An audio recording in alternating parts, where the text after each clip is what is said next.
যখনই জমিনে কোনো বান্দা নাফরমানি করে তখন ওই জমিনের ওই বান্দার পায়ের নিচের মাটিটা জমিনটা আল্লাহর কাছে আবেদন করে, আল্লাহ আল্লাহ আমার একটু সুযোগ দাও, আমি একটা শুধু গড় দেমু, আমার নিচের মাটিটা উপরে উঠামু, উপরের মাটি নিচে নামামু, শুধু ওই লোকটা যেরকম বিছনায় এপাশ ওপাশ করে আমি আমার জমিনটাকে একটু এপাশ ওপাশ করবো, আমার নিচের মাটি তুলবো, উপরের মাটি নিচে নামাবো, আল্লাহ এরে নিয়া আমি শুধু একটা উল্টানি দিতে চাই, তুমি আমার অনুমতি দাও।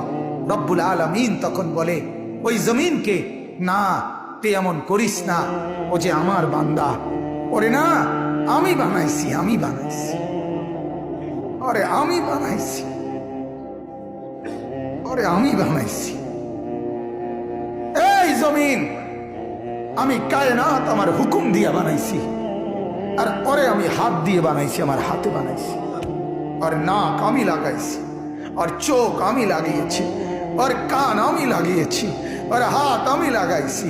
আরে আমি সেই মাওলা যে মাওলা কুন বললে ফায়াকুন, যে মাওলা ভ বললে হয়ে যায়।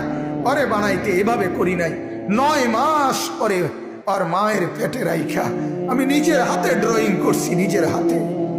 একবার নাক লাগাইয়া 100 বার দেখছি, ঠিক মতো হয়েছিনি।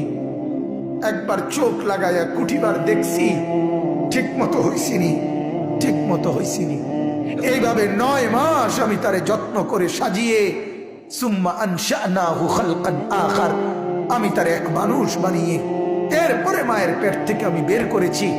যাকে আমি এত যত্ন করে বানাইছি রে, তারে এত অল্পতে কেমনে মেরে ফেলি? না তুই একটু ক্ষান্ত হ, দেখি না ও তওবা করে কিনা, ও ফিরে আসে কিনা, দেখি না। পাকিস্তানের হযরত মাওলানা সৈয়দ আব্দুল মজিদ নদীম সাহেব রহমতুল্লাহ আলাইহি বলতেন যে এক ভেগে যাওয়া সন্তান মাকে ত্যাগ করে